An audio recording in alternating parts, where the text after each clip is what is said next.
you look at new deals as well as helping current companies, correct?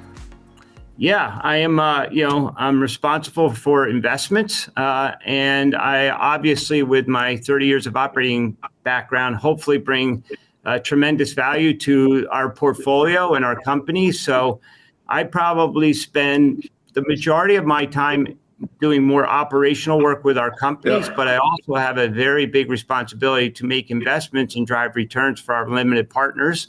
It depends. Every day is different. Today's a day where I have a couple board meetings and a call with you. And then, tomorrow I'm seeing 2 or 3 net new companies. So every day is slightly different, but it's a combination of investing. I help with leadership inside the partnership. And then, working with our portfolio companies to help them build, grow, and scale. That's great. So I'm sure Sequoia has, long profile criteria for winning companies, but kind of what do you find if there's kind of 3 things that kind of separates kind of company that you choose to invest in versus ones that you take a pass on? Yeah, that's a great company. And I think there are some, if you will, there's some commonality about how we look at companies and decide to make investments. But then I also think each individual partner has their own way of coming up with their own belief of whether or not we should invest in a company. For me, I look at it 2 different dimensions. First, what is inside the building? Meaning learning about the founder, the entrepreneur, their ability to recruit, grow, and scale, to identify with their own weaknesses, because as a founder, you got to bring in a team to surround you and, amplify your weaknesses, but also support your strengths. So I really focus on that founder and their ability to recruit people and a team, whether or not they have experience in whatever it is, the domain or area that they're, going into. What is their background? I go all the way back to their childhood. As you know, Randy, there's certain things you can hire for, but you can't hire for passion and drive. So I like to find out about the person. So I start inside the building first, or if it's a really young company, it might not be inside the building because there's no building, but you have to find out about them as a person. And then I look at what's happening outside the building. There's 2 different types of companies that you can invest in. One, what we call category creation companies that go out and create a new category, build a big company, and overnight become a market leader of a big segment that they help create. An example would be, virtualization, what Diane and her team did at VMware. We were fortunate to become a category creator and then a category king. The second type of company is a company that is going after a market that has a large TAM, but that has lacked innovation for years, and it's ripe for disruption. A company you mentioned earlier, where Kevin Delane's at, Cohesity, right? The backup market, the data recovery, the data protection market has existed a long time, but hasn't seen as much innovation in the last 10 years or so. And someone like Cohesity comes and disrupts that market with a new solution around data management. So I look at whether the company is going to create a category company, type of company. That's hard, really hard. Or are they going to disrupt an existing market? And both can be successful. So we look inside and outside the building as one way to think about how we look at new investments. And I didn't get into all the metrics and how we dive deep into all of that stuff. But as you could imagine, we go pretty deep looking at the financials of the company, especially on the growth team where they have numbers. You can see how the business is functioning and how well they're driving growth.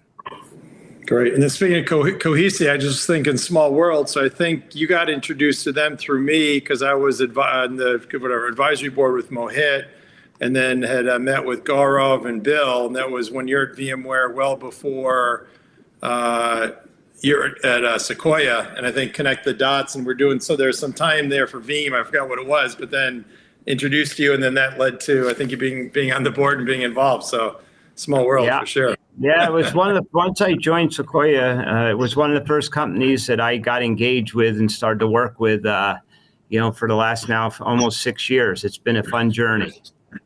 Yeah. And you have Sanjay now from VMware as a CEO, correct?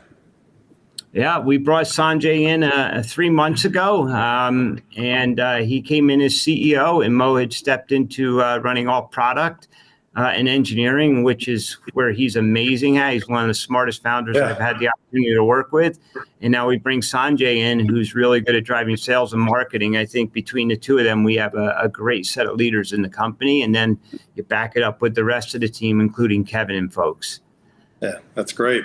So now maybe talking about how you help current companies. I'm sure there's kind of a laundry list, but kind of, any kind of, maybe one or two examples that you can give. And I don't know if you can mention the company or not. Yeah, well, I hope if you ask my companies that I get to work with, they'll have lots of answers here. I think, obviously having, almost 3 full decades of operating experience, I just bring them, insights and thoughts about things they probably haven't thought of. We often like to say we can help them see around corners where things might be coming that they're not aware of.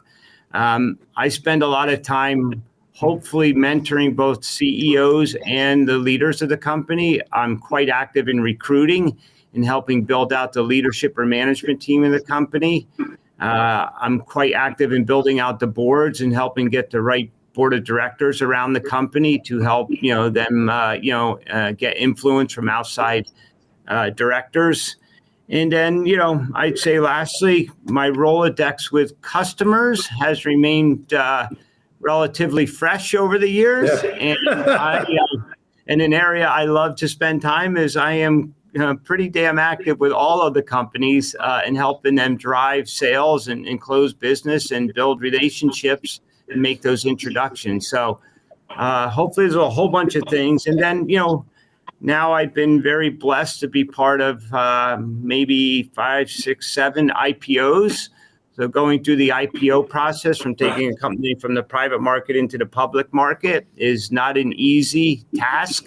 And having been through that many times, hopefully it can be quite beneficial for companies that are ready for that stage. Yeah, absolutely. So before I get into some of the leadership topics, we have some questions I'll try and buzz through. So Jesse asks, Carl, will you be paying $8 for the blue check on Twitter? I probably won't. I am not the biggest Twitter user myself. I follow it, and some of my younger partners are extremely vibrant on it, and I watch them, and I get my enjoyment through them.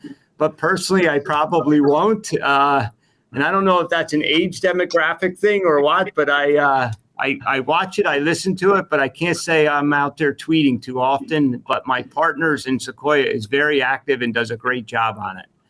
There you go. We had early on when we were doing these podcasts, we were doing them on Twitter, and we spend like half the time, just trying to get like Casale or McKay, just trying to get them on Twitter, and then how do they use it? And finally we said, okay, it was like, we can't do that. It just doesn't work. It's like, trying to get some of the people. I think Clubhouse was more West Coast centric. We also tried that. And half the time people would spend, the time just, okay, how do I use this and what is it? I'm like, okay, we'll just do LinkedIn Live. And then Jesse says, great show. Love this every week. Thank you. Dan Carroll says, Randy, thanks for the show. Ted Wallace says, we see change management as a major driver in successful sales and marketing technology implementations. Absolutely. What tips from a leadership perspective could you give us for effective change management? Yeah, it's a great question, and especially as we sit here in the current times we're in, Randy. I often say to people, wishful thinking is a waste of time. Don't sit around and think about the good old days, but really focus on the future and drive change, because change management is probably the only thing that's constant right now. And what's really interesting, if you think about change and you study anything around change management, about 60% of the people sit back and watch and literally, do nothing. 20% of the people fight change management, and the other 20 go and get shit done. You want to be part of that other 20% that's getting things done and driving change management, because in the climate we're in today, and potentially even broader headwinds going forward, if your company, right, is not changing as fast as what's happening outside the walls of your company, death is near. And you just got to be open to change. You have to communicate change. As a leader right now, more than ever, open communication is critical. You need to be clear. You need to be concise. You need to do it with a sense of confidence. And you also need to do it with calmness, because your voice as a leader, especially during times of change, you need to think about having a megaphone in front of your mouth. You think, you're saying one thing, but it's being amplified. People hold on to every single word you have to say during these times, and you just need to be aware of it. The other thing is, I think you have to have this, to drive change, you have to have this sense or feeling of optimism, but also be a realist. Yeah. And you can't over-rotate one way or the other. But people do look for leaders right now, and they're holding on to what you're saying. They're leaning on you, looking for advice. It's a challenging time. And I think this is when the greatest leaders are born and come out the other side, are during times like we're in right now. Totally, yeah. And I'll make up an example, but say if Billy at Dell is working with Gong, right? He's got to set the example to say, hey, this is a new, different, better motion that we're going to do. And then you need to have the leaders. I'm going to forget a bunch of people, but say a Doherty, a Kevin Connolly, Dan Zugelder, others kind of embrace it, and then have some of probably the best reps step up and also embrace it to say, okay, hey, this is kind of what we're doing, and here's how we're doing it. And you got to kind of get on the train or get off the train, right? For lack of a better word. So great answer. Thanks. And then who do you have here? Dan Carroll. Carl, what advice from an operational standpoint are you giving founders, CEOs in today's markets at board meetings? Great question, Dan. Yeah, again, this is all about leading in uncertain times and how to go about it. And let me be very clear, folks. I don't have all the answers. I've been through a number of market downturns, as you could tell, starting my career in '87. I've seen it just about everyone in the last now 30 years.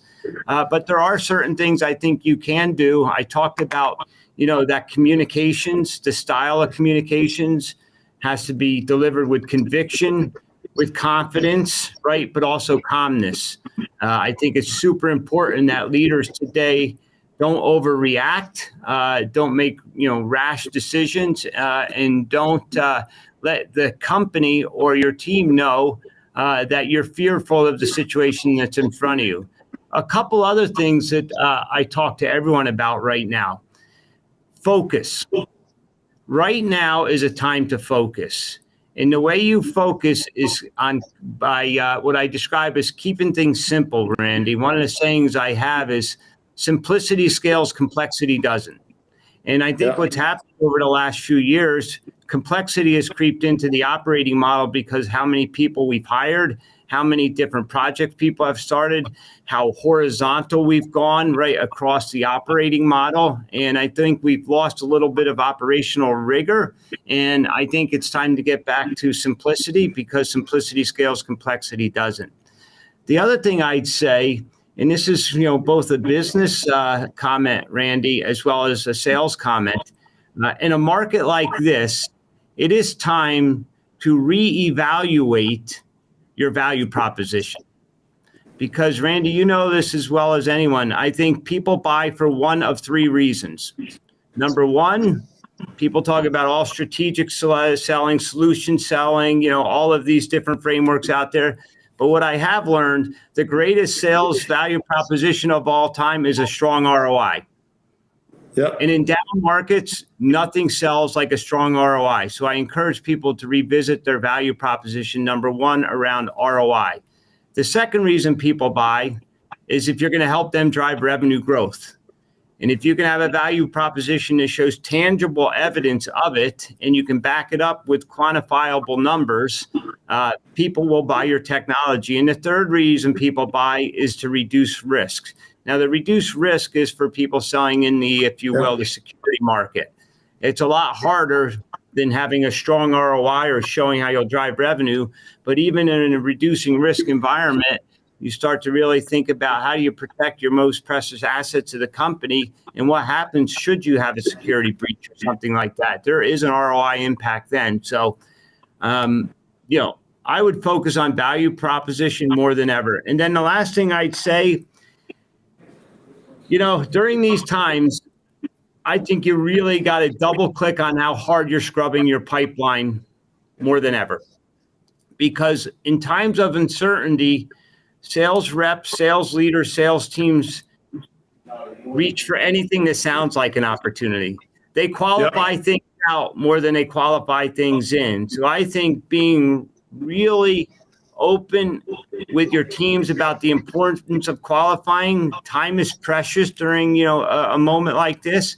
We should be focusing on those opportunities that are real quality and have an opportunity to come out the other end of the funnel and close into a sale.